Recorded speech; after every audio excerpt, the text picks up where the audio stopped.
The first rays of sunlight spill over the horizon, igniting the sky in molten gold and amber.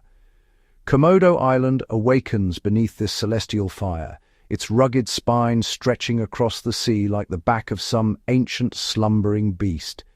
This is a land born of fire and upheaval, where volcanic forces have sculpted a landscape both forbidding and breathtaking. Here time seems to slow, the ancient rocks bearing silent witness to eons of change. The air is thick with the promise of heat, yet for now it is cool and heavy with mist. The salty tang of the Flores Sea mingles with the earthy aroma of parched vegetation, carried on a gentle breeze that stirs the undergrowth. Jagged hills, their surfaces strewn with ancient stones, rise like the bones of the earth itself. Gnarled lontar palms and wiry shrubs dot the slopes, their roots locked in a perpetual struggle for survival against the unforgiving ground. Every rock, every shadow is a chapter in the island's story, a tale of endurance, adaptation, and the relentless will to survive. This is no gentle paradise. It is a raw, untamed arena where life and death are locked in a daily, brutal ballet, and only the most resilient endure. As the first light spills into the valleys, the island stirs. Shadows retreat, revealing a world alive with anticipation.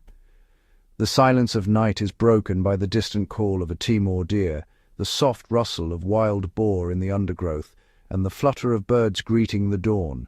Somewhere, a monitor lizard slides from its shelter, drawn by the promise of warmth. The landscape is a study in harsh beauty, a mosaic of sun-baked earth, jagged volcanic rock, and stubborn patches of green that defy the odds. The paths that wind through this wildness are not welcoming trails, but faint tracks left by the island's elusive inhabitants, each one a silent testament to the struggle for existence. Navigating this world demands more than a map. It requires a keen eye, an understanding of the land's subtle language, reading the faintest print, the broken twig, the disturbed dust that betrays the presence of formidable residents. Every step is a calculated risk, a venture into a kingdom ruled by one of the planet's most formidable predators, the Komodo Dragon. Our small team moves with quiet reverence, acutely aware that we are mere visitors in this primeval realm, dwarfed by the scale and power of the land. The day's objective is not conquest, but observation and understanding, a survival hunt that tests our skills and patience against the wild heart of Komodo. We are here to witness the timeless conflict between the island's apex predator and its most defiant prey, a drama as old as the land itself. The air is still cool, but the ground already radiates stored warmth, a reminder of the relentless solar energy that will soon dominate the day and dictate the rhythm of life. This hunt is a deep immersion into an ecosystem where the rules are simple and absolute. Kill or be killed, eat or be eaten. Every creature is both hunter and hunted. The very atmosphere of Komodo Island is charged with a palpable tension, a sense that anything can happen at any moment. It's a feeling that seeps into your bones, a primal awareness that you are in the presence of true wilderness, where the ancient rhythms of nature still reign. The landscape itself feels alive, watching, waiting, as if the island is a living entity, aware of every movement within its domain. The dry riverbeds are scars on the land, reminders of the brief, violent deluges that can transform this arid world in an instant. Nature's power written in stone and earth. Our journey today will take us deep into this territory, following the tracks and signs left by the creatures we seek, each step a lesson in humility and respect. It is a quest that demands patience, skill, and an unwavering respect for the powerful forces of nature that hold sway on this extraordinary island, a place where the dawn is not just a beginning but a daily renewal of the ancient struggle for survival. The Komodo dragon is a living relic, a creature that has walked this earth for millions of years. It is the undisputed sovereign of this island, a master of its harsh, sun-baked domain. Its armored, scaly hide, the color of rock and dried earth, provides the perfect camouflage against the stark landscape. They move with a slow, deliberate gait, conserving energy under the punishing sun, their powerful legs carrying their heavy bodies with surprising ease. But do not be deceived by this languid pace. It is the measured confidence of an apex predator that knows it has no rivals. The dragon is a master of patience, capable of waiting for hours, motionless, for the perfect moment to strike its unsuspecting prey. The dragon's hunting strategy is a masterpiece of efficiency and stealth. It does not rely on a prolonged chase. Instead, it employs a silent stalk and ambush technique honed over countless generations, using its keen sense of smell, facilitated by a long, yellow, forked tongue that tastes the air. It can detect a potential meal from kilometers away. It will position itself downwind along a well-worn game trail, blending seamlessly into the rocks and scrubland. There it will wait, a statue of reptilian stillness, its eyes fixed, its entire being focused on a single purpose. This is a predator that has perfected the art of the surprise attack, a sudden explosion of devastating power. The true genius of the Komodo dragon's hunt lies in its bite. Its serrated teeth are designed not just to tear flesh, but to deliver a complex cocktail of venom. This is not a poison that kills instantly. Instead, it is a sophisticated biological weapon. The venom contains anticoagulants that prevent blood from clotting, causing the victim to bleed profusely. It also induces a catastrophic drop in blood pressure, sending the animal into a state of shock. After a single, decisive bite, the dragon often retreats, content to let its venom do the grim work. It will then follow its wounded prey, patiently, sometimes for days, waiting for it to weaken and collapse. This method of hunting is both terrifying and brutally effective. It allows the dragon to take down prey many times its own size, from deer and water buffalo to the formidable wild boars that share its island home. The dragon's intelligence is evident in its strategy. It minimizes risk to itself while ensuring a successful outcome. It understands that a direct physical confrontation is unnecessary when its venom provides such a decisive advantage. We see one such magnificent specimen now, lying near a dried-up waterhole, its heavy-lidded eyes betraying a deep ancient wisdom. It is a silent, formidable king surveying its domain. The patience of the Komodo dragon is not just a hunting tactic, it is a way of life. In the relentless heat it will spend hours, even days, in the shade of a sparse tree or beneath a rocky outcrop, conserving every ounce of energy. Every movement is calculated. The dragon will scan the horizon, blinking slowly, its senses attuned to the faintest sound or scent carried by the wind. If the wind changes, the dragon may shift its position, always ensuring it remains undetected by potential prey. When a herd of deer or a lone boar approaches, the dragon's patience is tested further. It must remain absolutely still, resisting the urge to move until the prey is within striking distance. Muscles tense beneath its scaly skin. The dragon waits for the precise moment, when the prey is close, distracted, and vulnerable. Only then does it unleash its power, a sudden burst of speed and strength that belies its usual sluggish appearance. After the hunt, the dragon returns to the shade, resting and digesting, its patience rewarded once more. This cycle of waiting, watching, and striking is repeated throughout the dragon's life, a testament to the power of patience in the wild. As the sun sets over Komodo Island, the dragon remains ever vigilant, a patient predator perfectly adapted to its unforgiving world. In this land of dragons there is another creature of remarkable fortitude, the wild boar. It is a study in defiant survival, a testament to the power of resilience in the face of overwhelming threat. Covered in coarse, dark bristles and armed with a formidable set of upturned tusks, the boar is no easy meal. Its stocky, muscular body is built for explosive bursts of speed and raw power. Where the dragon is a creature of patient, cold-blooded strategy, the boar is a being of fiery, hot-blooded instinct. It lives in a constant state of high alert, its sensitive snout and keen ears always testing the environment for the slightest hint of danger. The boar's primary defense against the dragon is its sheer aggression and formidable weaponry. Those tusks, sharpened by rubbing against trees and rocks, are not for show. They are razor-sharp daggers capable of inflicting deep, grievous wounds. When cornered, a boar will not hesitate to charge, transforming from wary prey into a ferocious adversary. Its fight-or-flight instinct is incredibly sharp. It knows that to stand and fight a dragon is a perilous gamble, but to be caught unaware is a certain death sentence. Therefore, it is always moving, foraging with a nervous energy, its head constantly swiveling to scan for the silent, reptilian shape of its mortal enemy. Life for a wild boar on Komodo is a relentless challenge.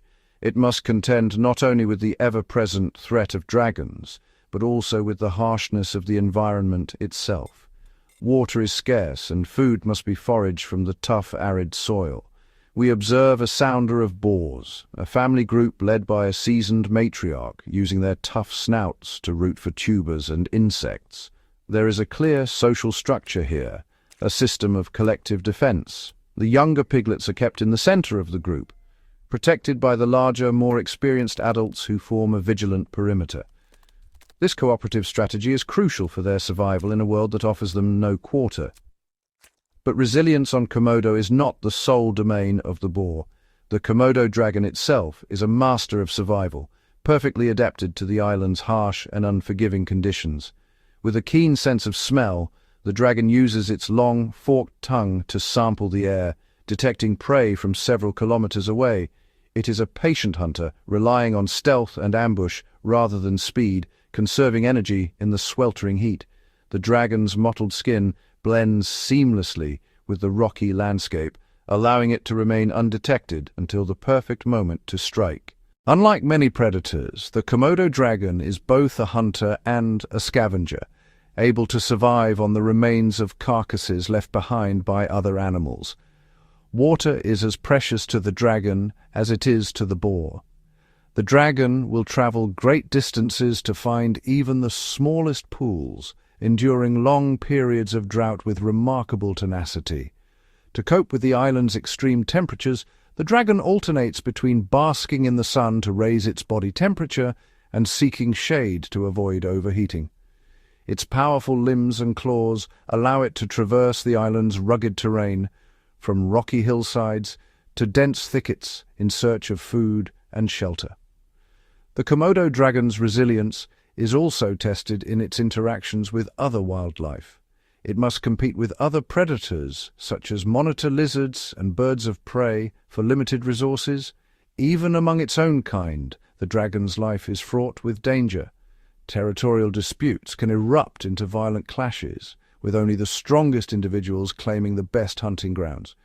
Injuries are common, but the dragon's robust immune system and ability to heal quickly are key to its survival in such a brutal environment. From the moment they hatch, young Komodo dragons must fend for themselves, often climbing trees to escape cannibalistic adults and other predators. The dragon's diet is varied, and its adaptability allows it to exploit any opportunity, from hunting deer and wild boar to scavenging the remains of water buffalo.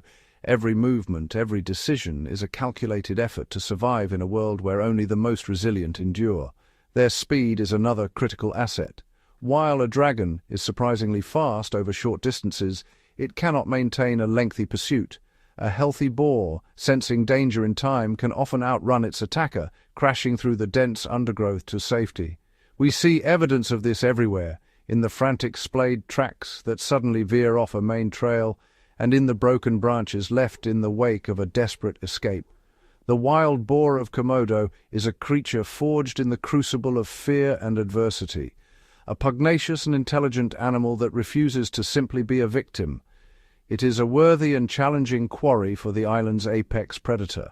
And so, on Komodo, resilience is not just a trait. It is a way of life, embodied by both predator and prey, each adapting, enduring, and surviving in a world where only the toughest prevail. Our own hunt is one of intellect and observation, a delicate process of piecing together the island's secrets. Here, every step, every broken twig, and every subtle mark in the earth is a clue waiting to be deciphered. Tracking here is like reading a language written in dust and broken twigs. The ground is a living manuscript, recording the passage of every creature that calls this island home. We move slowly, our eyes scanning the ground, searching for the subtle clues left behind by the animals. Each print, each disturbance, is a sentence in the ongoing story of survival. A fresh set of boar tracks, the sharp edges of the hoof prints still clear in the compacted earth, tells us we're close. The direction of the tracks, the spacing between them, and the depth all reveal the animal's recent movements and urgency. The size and depth of the prints can reveal the animal's weight and even its speed. A deeper impression means a heavier or running animal, while lighter, shallower prints suggest a cautious approach or a smaller creature. A scuffed patch of ground, littered with uprooted vegetation, marks a recent feeding spot, its freshness gauged by the moisture still present in the disturbed soil. Here the boar has rooted for food, leaving behind a chaotic pattern of torn earth and scattered leaves. The trail of the dragon is altogether different and far more menacing. Its presence is announced not just by its tracks, but by the silence that falls over the forest in its wake. Its heavy, lumbering gait leaves a distinct pattern, the splayed, clawed footprints, and, between them, the unmistakable, sinuous drag mark of its thick tail. The width of the tail mark can even hint at the size of the dragon itself. Finding these tracks sends a shiver of primal caution through you. The Komodo dragon is not just a predator, it is the apex force in this ecosystem, and every animal here knows it. We find a place where the dragon's trail intersects with that of a herd of deer. The ground here is a crossroads of stories, predator and prey, hunter and hunted. The story is written on the ground. The deer tracks suddenly scatter in panic, a clear sign of a sudden ambush. The sharp angles and erratic spacing of the prints reveal the chaos of the moment. Following the main trail allows us to understand the daily routines of these animals, but it is in these moments of intersection that the island's brutal drama truly unfolds. Here, the balance of life and death is played out in the dust. Navigating the terrain is a physical and mental challenge. The land itself is a participant in this story, shaping the movements and strategies of every creature.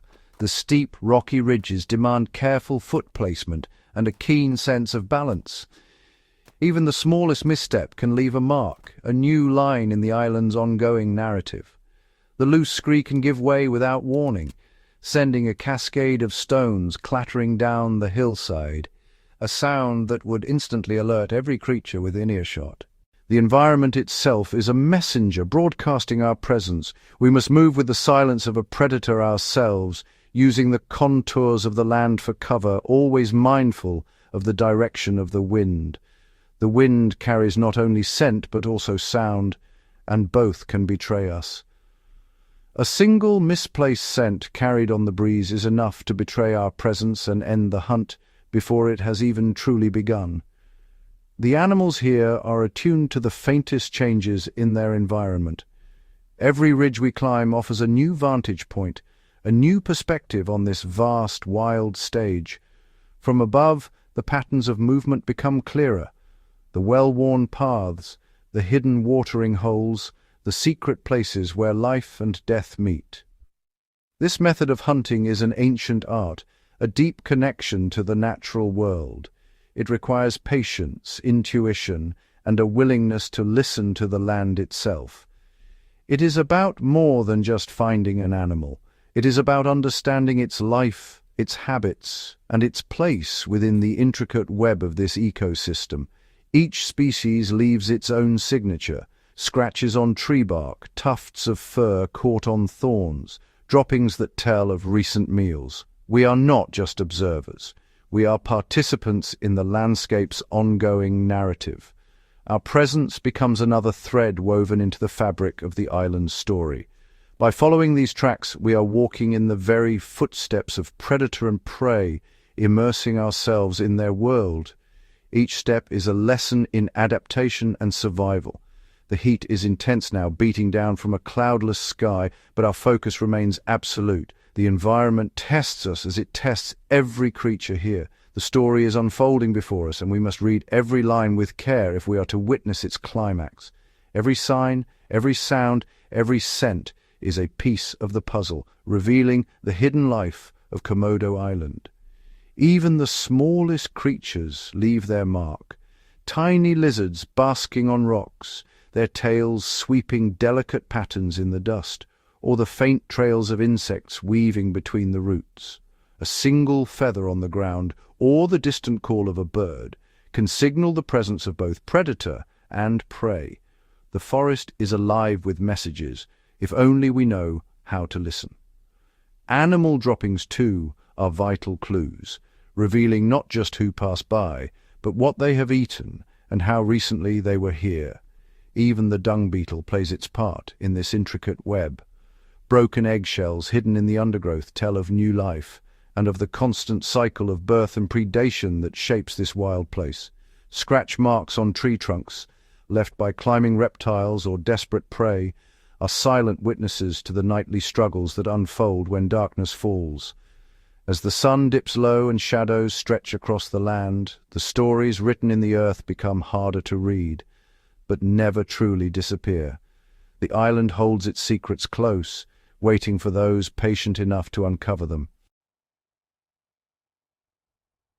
The midday sun is at its zenith, a merciless white orb that bleaches the color from the landscape.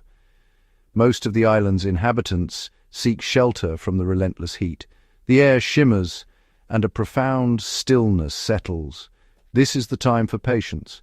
Our team finds a shaded outcrop overlooking a narrow valley, a natural corridor for animals moving between feeding grounds and a distant hidden water source. Here we settle in to wait, becoming part of the rock and shadow. The Stalk has now transitioned from active tracking to a silent, watchful vigil. Wind is the most critical element now.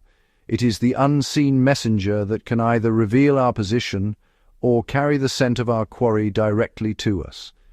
We constantly check the breeze, crumbling dry dust and letting it trickle from our fingers to see its direction. The wind here is fickle, swirling unpredictably around the rugged hills. We must remain downwind of the areas where we expect the animals to appear. This requires a deep understanding of microclimates and topography. A slight dip in the terrain or a cluster of large boulders can create eddies and currents in the air that are completely different from the prevailing wind direction. Getting this wrong means failure. It is a subtle and demanding science, one that requires constant attention and adjustment. The silence is broken only by the hum of insects and the faint, distant cry of a sea eagle. Hours pass. The sun begins its slow descent towards the west, and the shadows start to lengthen, painting long, dark stripes across the valley floor. This is the magic hour, the time when the island begins to awaken from its heat-induced slumber. The temperature drops, and the animals will soon begin to move again. Our senses are heightened, every nerve ending tingling with anticipation. Every rustle in the dry grass, every dislodged pebble sounds as loud as a gunshot in the profound quiet.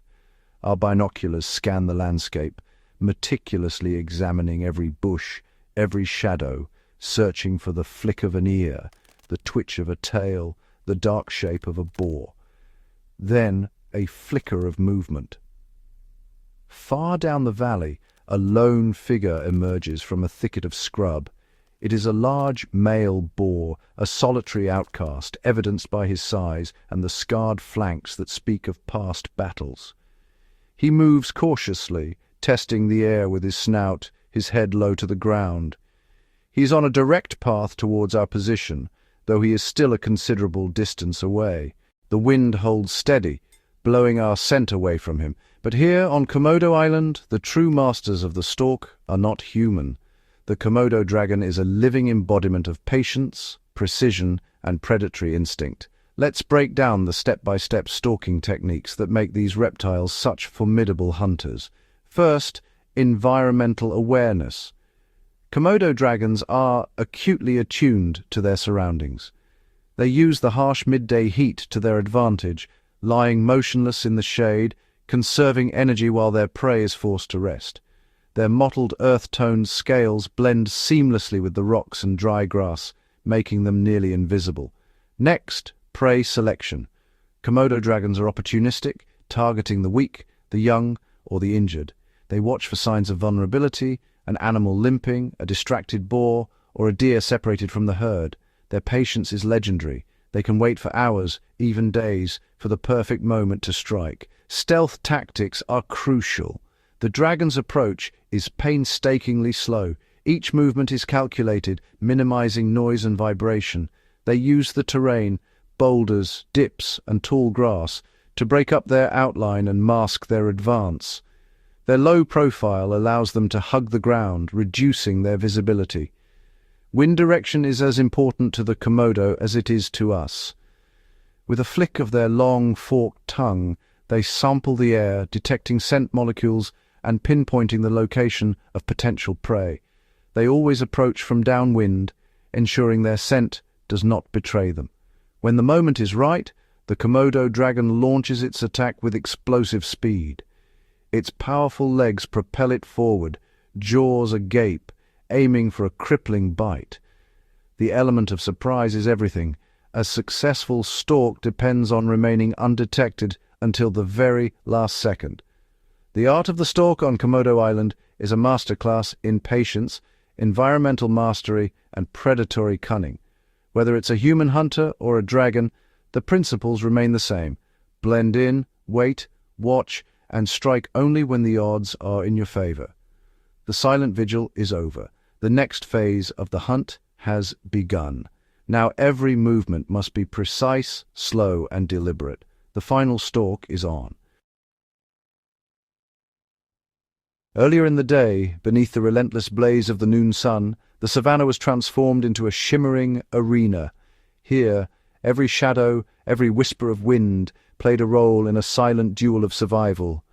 We observed a mature Komodo dragon, a formidable bull nearly 3 meters long, sprawled with calculated intent beside a well-worn game trail.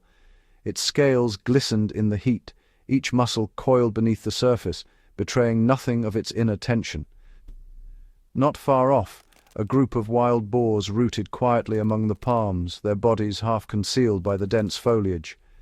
Each animal moved with deliberate caution, snouts turning over the dry earth, ears flicking at the faintest sound. The boars were tense, their bodies rigid, eyes darting toward the dragon's position. They sensed the predator's presence, the air thick with the scent of danger and the electric charge of anticipation. Between the two, the clearing shimmered with heat, a visible barrier of tension. The grass barely moved, yet the atmosphere was alive with the silent calculations of predator and prey. The largest boar stood at the front, muscles taut, eyes fixed on the dragon. He grunted softly, a warning to the others, signaling them to stay close and alert. The Komodo dragon, meanwhile, was the embodiment of patience. It lay motionless, its body pressed flat against the sun-baked earth, eyes unblinking, nostrils flaring to catch every scent on the wind. Its head rested on its powerful forelegs, the only movement a slow, rhythmic expansion of its chest as it breathed in the heavy, hot air. Occasionally, its long, yellow tongue flicked out, tasting the air, gathering information invisible to the eye, measuring the distance, the wind, the anxiety of its quarry.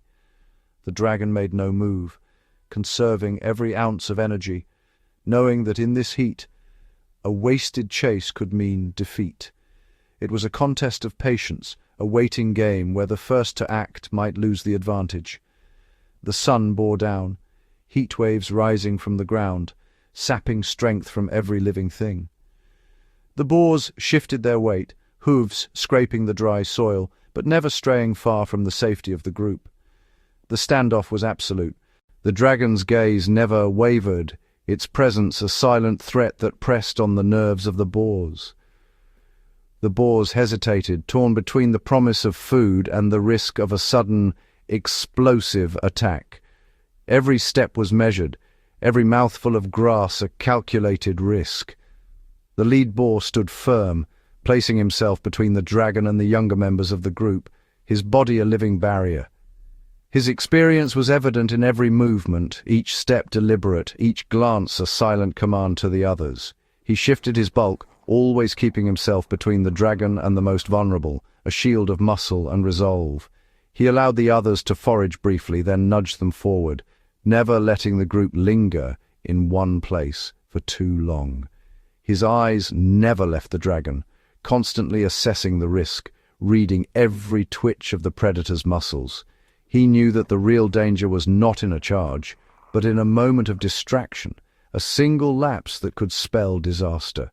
His vigilance was unwavering, a testament to the instincts honed by generations of survival in this harsh land. The standoff stretched on, time slowing to a crawl, as both sides waited for the other to make a mistake. It was a masterclass in restraint and risk, each animal weighing its options with every passing second. The dragon's eyes narrowed, calculating the distance, the angle, the likelihood of a successful ambush. The boar hesitated, torn between hunger and caution, glancing from the sparse grass to the motionless reptile. Finally, the lead boar made his decision. With a deep grunt, he signaled the group to move. The group turned as one, following a wide looping path up the hillside, skirting the edge of the clearing, choosing safety over the promise of richer foraging. The Komodo dragon watched them go, its head tracking their retreat, but its body never stirring from its sun-drenched post. It had not claimed a meal, but its dominance was unquestioned, its patience rewarded with the respect of the savannah. The clearing fell silent once more.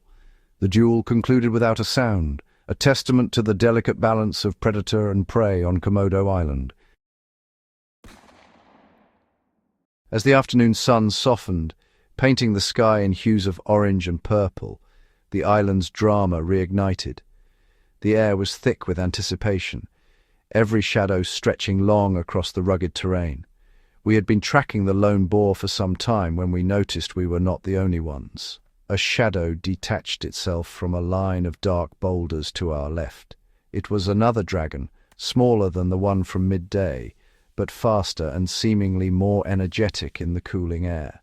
It moved with a low, stalking crawl, using the terrain with an expert's familiarity. The boar, focused on foraging as it moved down the valley, was completely unaware of the new threat paralleling its course. The dragon's approach was a study in predatory calculation. It did not move in a straight line towards the boar. Instead, it used every depression in the ground, every subtle dip and rise to mask its movement. Every clump of grass became a shield, every shadow a cloak. The dragon's body pressed low, its limbs splayed, belly nearly brushing the earth as it crept forward. Every rock was used as cover, closing the distance in a series of short, silent advances. The dragon moved only when the boar was distracted, its head down, rooting in the soil. When the boar lifted its head to check its surroundings, the dragon would freeze, becoming one with the landscape once more. It was a deadly game of red light, green light, played for the highest stakes. The predator was methodically cutting off the boar's potential escape routes, subtly guiding it towards a pre-selected ambush point. The chosen spot was a narrow defile where the valley walls closed in, creating a natural bottleneck. The dragon, with an instinct born of its ancient lineage, understood that this was the place to strike. Here, the boar's speed would be less of an advantage, its movements restricted by the terrain. The dragon slipped ahead of the unsuspecting boar and settled into position behind a large, sun-bleached log that lay across the path. It tucked its limbs beneath its body, lowering its profile until it was almost invisible. All that could be seen was the top of its head and its cold, unblinking eyes, which remained fixed on the approaching prey. The boar continued its slow, deliberate advance into the trap. It was perhaps 30 meters from the log, then 20, then 10. The tension was, honestly, unbearable. The world seemed to shrink to this single, focused point in time and space. The air was still. The moment was stretched taut, like a drawn bowstring. The boar took another step, its snout just meters from the log. Suddenly the dragon's muscles coiled, its tail flicking in anticipation. In a split second, it exploded from its hiding place, launching itself over the log with astonishing speed. The ground seemed to tremble beneath the force of its charge. The boar, caught off guard, froze for a fraction of a second, just long enough for the dragon to close the gap. The dragon's jaws opened wide, revealing rows of serrated teeth. With a powerful sideways lunge, it clamped down on the boar's flank, its claws digging into the earth for leverage. The boar squealed, twisting violently, but the dragon's grip was relentless. Dust and dry leaves erupted into the air as the two animals struggled, locked in a primal contest of strength and survival. The dragon's venom began to take effect almost immediately, seeping into the boar's bloodstream. The boar thrashed, kicking up dirt and rocks, but its movements grew weaker with each passing second. The dragon held fast, its eyes unblinking, its breathing steady and controlled. After a brief but intense struggle, the boar's resistance faded. The dragon released its grip, stepping back to watch as its prey collapsed, overcome by shock and venom. The aftermath was eerily quiet, the only sound the dragon's slow, measured breaths and the distant call of a bird overhead. The calculated strike had been executed with precision and patience, a testament to the Komodo dragon's mastery as a predator. In the fading light, the dragon stood over its hard-won meal, the ultimate survivor in this ancient, unforgiving landscape. The boar's reaction was instantaneous, a testament to its lightning-fast survival instincts. But it was not alone in its struggle. Across Komodo Island, prey animals live in a constant state of vigilance, their senses honed by generations of relentless pursuit. At the very last second, the boar must have sensed the movement, or caught a glint in the dragon's eye. Nearby, a herd of deer froze, muscles tensed, ready to bolt at the faintest sign of danger. The boar squealed, a high-pitched sound of pure terror and fury, and spun on its hind legs. The water buffalo, sensing the threat, snorted and stamped, forming a living wall of horns and muscle. The dragon's jaws, aimed for the soft underbelly or hind leg, snapped shut on empty air, its teeth grazing the boar's coarse bristles. Another dragon lunged at a deer, but the nimble animal leapt clear, hooves barely touching the ground. The boar did not flee. The buffalo, too, stood their ground, lowering their heads in a show of force. Cornered and enraged, the boar transitioned instantly from prey to combatant. The deer, meanwhile, bunched together, knowing that safety lay in numbers and confusion. The boar lowered its head, presenting its formidable tusks, and let out a series of aggressive, guttural barks, a clear challenge to the predator. The buffalo bellowed, a deep, resonant warning that echoed through the clearing. The dragon, surprised by the miss and the boar's sudden defiance, recoiled slightly. Another dragon circled the buffalo, wary of the deadly horns. It had expected a wounded, fleeing animal, not a face-to-face confrontation. The deer and dragon, too, stood locked in a tense standoff, neither willing to make the first move. The adversaries now stood locked in a tense standoff, circling each other slowly in the narrow confines of the defile, dust swirling around their feet. The dragon hissed, a low, menacing sound from deep within its chest, and flicked its tongue, tasting the air, reassessing its opponent. Its eyes darted between the boar, the buffalo, and the deer, calculating its next move.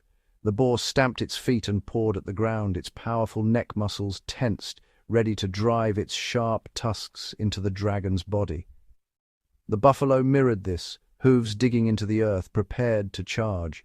It was a primal scene. Ancient reptile versus furious mammal, venom versus raw power, instinct against instinct. The dragon lunged again, this time a feint, a test of the boar's reactions. Another dragon feinted at the buffalo, gauging the herd's resolve. The boar held its ground, swiveling to keep its armored head and deadly tusks pointed directly at the attacker. The buffalo pivoted, always keeping its horns between itself and the dragon. The boar refused to expose its vulnerable flank.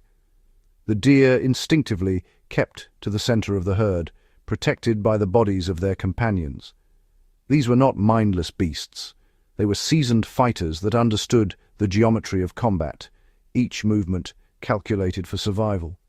They knew that as long as they faced the dragon head-on, they had a fighting chance. The dragon, accustomed to its venom doing the hard work after a single bite, seemed reluctant to engage in a full-blown physical brawl with such well-armed and aggressive opponents.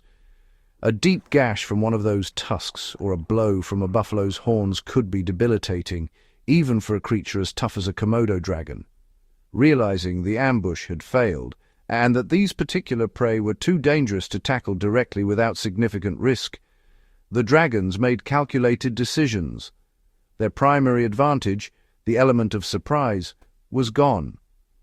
The boar, the buffalo, and the deer had proven to be more formidable adversaries than anticipated, their resilience and unity on full display. With a final lingering hiss, the dragons slowly began to back away, their eyes never leaving the prey that had defied them.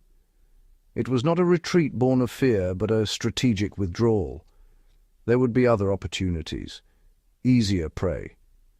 The dragons melted back into the shadows, ever watchful, ever hungry, always searching for the next moment of weakness. The boar stood its ground, snorting defiantly, until the dragon had melted back into the rocks and shadows from which it had come. The buffalo herd relaxed but remained alert. The deer resumed grazing, ears twitching for any sign of danger. For now, the prey had won. They had stared into the face of death and refused to yield, a desperate stand, a testament to the courage and cunning of prey in the wild heart of Komodo Island. The defiant boar, adrenaline still coursing through its veins, did not linger. It knew the danger had only momentarily passed. With the dragon gone, it bolted. It burst from the narrow defile and sprinted into the open, its powerful legs eating up the ground.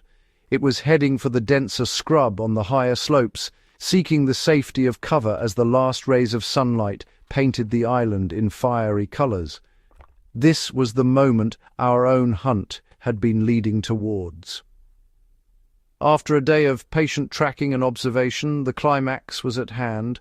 The boar was now in the open, a clear silhouette against the darkening landscape.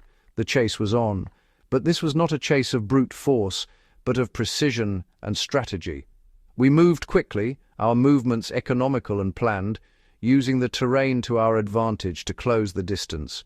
The boar was fast, but it was also running on a surge of adrenaline that would not last forever. Our goal was to intercept its path, to predict where it was going, and to position ourselves for a final, decisive moment.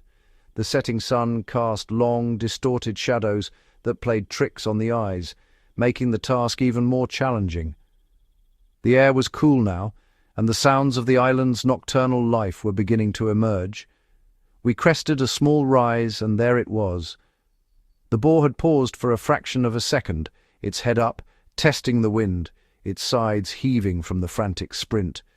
It was a magnificent sight, a symbol of wild, untamed spirit, set against the backdrop of a spectacular sunset. In that moment, the entire day's efforts converged, the tracking, the stalking, the patient waiting. This was the culmination of the survival hunt, a test of skill, endurance, and an intimate knowledge of the wild. Our actions had to be swift, ethical, and sure, adhering to the strict conservation laws that protect this unique ecosystem. The final moments unfolded in a blur of focused action. The rifle was raised, the aim steady, the breathing controlled. It was a scene that has played out between hunter and hunted for millennia. The sharp crack of the rifle shot echoed through the valley, a definitive end to the day's dramatic narrative. The lone hog, the survivor of a showdown with a dragon, had finally met its fate. As darkness fell completely over Komodo Island, we stood in the quiet aftermath, filled with a profound sense of respect for the incredible creatures that call this harsh and beautiful land home. The cycle of life and death in all its brutal and breathtaking glory had played out before us once again. Here, on Komodo Island, every creature is both hunter and hunted, each day a relentless test of survival. The dragon and the boar, locked in their ancient rivalry, remind us that nature's balance is delicate. Each life taken sustains another, each victory is fleeting. We are witnesses to this eternal contest, humbled by the raw power and vulnerability on display. The lessons of the wild are written in every track, every shadow, every heartbeat that echoes through the dusk.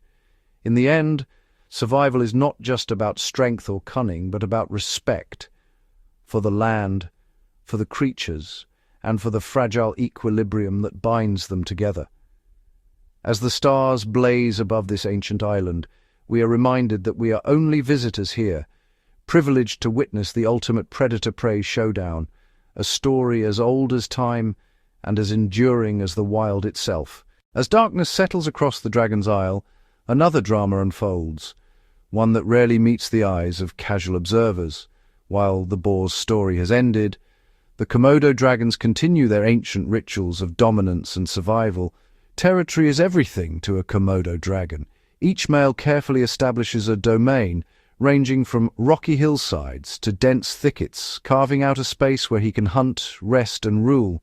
The boundaries of these territories are not marked by fences, but by scent, an invisible signature left with each drag of a muscular tail or a swipe of a scent gland along the earth. These olfactory signals serve as silent warnings to rivals. This ground is claimed. Patrolling these borders is a daily ritual. At dawn and dusk, the dragon moves deliberately through his realm, tongue flicking to taste the air, searching for any trace of an intruder. Each patrol is a declaration of presence, a reminder to others that the territory is watched and defended. But inevitably, boundaries are tested. When two males meet at the fringe of their domains, a tense standoff ensues. The air crackles with anticipation as they size each other up. Heads low, bodies inflated, tails stiff and poised. Sometimes a display is enough, a hiss, a lunge, a show of size and strength. Other times the confrontation escalates into a brutal clash, claws raking and jaws snapping, each combatant fighting for the right to rule. Victors reinforce their claims, striding back along their paths, scenting and scraping, reasserting their dominance with every deliberate movement. Defeated rivals retreat, seeking new territory or biding their time for another chance. Through these rituals, scent marking, patrolling, and fierce duels, the Komodo dragon maintains the delicate balance of power on the island. Here, under the watchful gaze of the stars, the dragons are both guardians and challengers, their lives woven into the very fabric of the land. Their territorial battles shape the destinies of all who dwell on Komodo, a testament to the raw, unyielding spirit that defines this wild realm. As the night blankets Dragon's Isle, the spotlight shifts to the often overlooked players in this grand theatre, the prey species. These creatures, each with their own unique adaptations, navigate a perilous existence alongside the island's apex predators, the Komodo dragons. First, we meet the Timor deer, the primary prey of the Komodo. These agile herbivores have honed their senses to detect the slightest sign of danger, with ears that twitch at the faintest rustle, and eyes that scan the landscape incessantly. They embody vigilance. When a Komodo dragon is near, the deer's only hope lies in its speed and agility, darting through the dense underbrush in a desperate bid for survival. Next, we turn our attention to the wild boars, formidable in their own right. These sturdy creatures are equipped with sharp tusks and a fierce temperament, often standing their ground against predators. Their keen sense of smell and acute hearing give them a critical edge, allowing them to detect a lurking dragon before it strikes. In numbers, they are a force to be reckoned with, sometimes even turning the tables on an ambushing Komodo. Birds, too, play a critical role in this ecosystem. The orange-footed scrubfowl, for instance, are industrious ground nesters. They build large mounds to incubate their eggs, using heat from decomposing vegetation. These mounds are both a nursery and a fortress, though not impervious to the probing claws of a hungry dragon. The scrubfowl's strategy is one of numbers, laying numerous eggs to ensure the survival of a few. Lastly, we observe the smaller reptiles and insects that scurry through the underbrush, Skinks and geckos, with their lightning-quick reflexes, dart between rocks and foliage, avoiding the lumbering giants that share their home. Even the humble ants contribute to the delicate balance, breaking down organic matter and maintaining the health of the soil. In this intricate web of life, each species has carved out a niche, developing strategies to coexist with the ever-present threat of the Komodo dragon. The prey's constant vigilance and adaptation are testaments to the resilience of life on Komodo Island. Here, survival is a dance, a delicate balance between predator and prey, a continuous cycle that sustains the island's rich biodiversity. As the first light of dawn pierces the horizon, the island awakens once more, each creature playing its part in the eternal saga of life and death. The Komodo dragons may be the rulers, but it is the prey that completes this wild, untamed realm. As the dust settles after a dragon's hunt, a new cast of characters emerges from the shadows, the scavengers of Komodo Island. These often unseen creatures are the unsung custodians of the ecosystem, ensuring that nothing goes to waste in this cycle of life and death. Among the first to arrive are the island's monitor lizards, distant cousins of the Komodo dragons themselves. Smaller in size, but no less cunning, they slip through the undergrowth, drawn by the scent of a fresh kill. With quick, darting movements, they snatch up scraps left behind, cleaning the bones of anything the dragons couldn't devour. Their presence is tolerated by the larger dragons, but only at a safe distance. One wrong move, and they become prey themselves. Next, the ever-watchful crows descend from the treetops. With sharp eyes and sharper beaks, they pick at the remains, extracting morsels from crevices even the dragons can't reach. Their intelligence allows them to work in groups, distracting the dragons when necessary and seizing opportunities in the chaos. In the soil below, armies of ants and beetles get to work, breaking down the final remnants. These tireless decomposers transform flesh and bone into nutrients, returning vital elements to the earth and supporting new life. Even the Komodo dragons themselves play the role of scavenger. When hunger strikes and hunting proves fruitless, they will track the scent of decay for miles, locating carcasses overlooked by others. Their powerful jaws and stomach acids allow them to consume nearly every part, ensuring that nothing is wasted. This intricate network of scavengers keeps the island clean, prevents disease, and maintains the delicate balance of the food chain. Every leftover scrap, every bone, every feather is accounted for. Together, they form a vital link between life and death, recycling the island's resources and sustaining the wild beauty of Komodo. Here on Dragon's Isle, survival is not just about the hunt, it's about what comes after.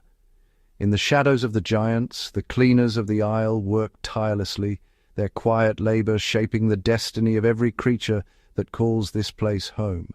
As the sun begins to set on Dragon's Isle, a different kind of communication takes center stage.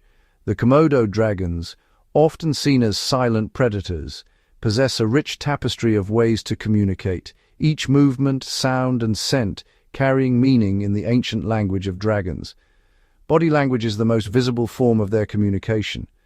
A dragon's posture can reveal its intentions, whether it's asserting dominance, showing submission, or signaling readiness to mate.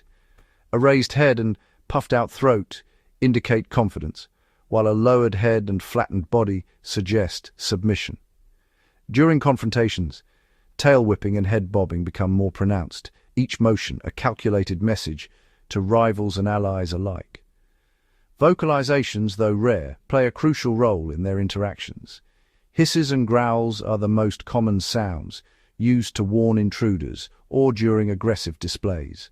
These vocal signals can escalate in intensity, serving as both a deterrent and a challenge. In the mating season, males may produce low-frequency rumbles barely audible to human ears to attract females and ward off competitors. Yet perhaps the most fascinating aspect of their communication lies in their use of chemical signals. Komodo dragons possess a highly developed sense of smell, thanks to their forked tongues and Jacobson's organ. By flicking their tongues, they collect scent particles from the air, decoding complex chemical messages left by other dragons. These scent trails convey information about an individual's identity, reproductive status, and even recent meals. Marking their territory with feces and glandular secretions, they establish boundaries and communicate their presence to others. In the social hierarchy of Komodo dragons, these communication methods are vital. Dominant individuals use body language and scent marking to maintain their status, while subordinates navigate this intricate web of signals to avoid conflict and find opportunities. Mating rituals, hunting strategies, and territorial disputes all hinge on this silent dialogue, ensuring the survival of the fittest. As night falls, the dragons retreat to their resting places, but the echoes of their communication linger in the air. The language of dragons is a testament to their intelligence and adaptability, a silent conversation that has shaped their existence for millions of years. On this island, where every gesture and whisper carries weight, understanding the language of dragons is key to unraveling the mysteries of Dragon's Isle. As the sun sets on the ancient language of dragons, we turn our gaze to the future, a future that hinges on the efforts to conserve these magnificent creatures. The Komodo dragon, an apex predator and an emblem of resilience, faces a new set of challenges in the modern world. Conservationists and scientists are at the forefront of a battle to ensure that these dragons continue to roam Dragon's Isle for generations to come. The primary threat to Komodo dragons is habitat loss. Human encroachment, deforestation, and land development are shrinking the natural landscapes that these dragons call home. The delicate balance of their ecosystem is disrupted, leading to a decline in prey availability and increased competition for resources. Without their natural habitat, the survival of Komodo dragons is at risk. To combat these challenges, conservation efforts are focused on habitat protection and restoration. National parks and protected areas have been established, providing a safe haven for the dragons and preserving the biodiversity of their environment. These protected zones are crucial for maintaining the natural behaviors and interactions of Komodo dragons, ensuring that they can thrive without human interference. Another significant threat is climate change. Rising temperatures and changing weather patterns affect the delicate balance of the island's ecosystem. Conservationists are closely monitoring these changes, studying their impact on the dragons and their prey. By understanding these shifts, they can develop strategies to mitigate the effects of climate change and protect the dragon's habitat. Poaching and illegal wildlife trade also pose a severe risk. Komodo dragons are sought after for their skin, teeth, and even as exotic pets. Strict regulations and enforcement are in place to combat these illegal activities. Education and awareness campaigns are crucial in changing public perception and reducing demand for Komodo dragon products. Breeding programs and genetic research play a vital role in conservation efforts. By studying the genetic diversity of Komodo dragon populations, scientists can ensure the long-term viability of the species. Breeding programs in captivity provide a safety net, allowing for the reintroduction of individuals into the wild if necessary. Local communities are essential partners in conservation efforts. Sustainable tourism initiatives provide economic benefits while raising awareness about the importance of preserving Komodo dragons and their habitat. Engaging local residents in conservation activities fosters a sense of stewardship and ensures that the dragon's future is a shared responsibility. The journey to preserve Komodo dragons is a testament to human ingenuity and dedication. Each effort, from habitat protection to community engagement, is a step towards securing a future where these ancient reptiles continue to reign as guardians of Dragon's Isle. As we look to the horizon, we are reminded that the survival of Komodo dragons is not just a fight for one species, but a battle for the preservation of our natural world. In the heart of Dragon's Isle, the legacy of the Komodo dragon endures, a symbol of strength and resilience. Through collective action and unwavering commitment, we can ensure that these magnificent creatures continue to roam their ancient home, inspiring awe and wonder for generations to come. As darkness settles over Dragon's Isle, the island itself seems to breathe, alive with possibility, bracing for the tides of change. The Komodo dragons are not the only guardians of this land. The very rocks, trees, and waters are participants in a delicate dance, one that is constantly evolving. Looking forward, Komodo Island stands at a crossroads. Climate models predict shifting weather patterns, rising sea levels, and the gradual transformation of the landscape. The mangroves that line the shores may retreat, while new plant species could take root, altering the food web on which so many depend. The dragons, ever adaptable, may face new challenges as prey migrates or dwindles, and as the terrain itself reshapes beneath their feet. Scientists and conservationists peer into this uncertain future, harnessing technology to track subtle changes. Drones sweep across the island, mapping vegetation shifts and monitoring animal movements. Remote sensors record temperature, humidity, and soil conditions. Each data point a clue to how life here will adapt. Yet for every threat, there is opportunity. Restoration projects experiment with planting climate-resilient flora, while ecological corridors are designed to connect fragmented habitats.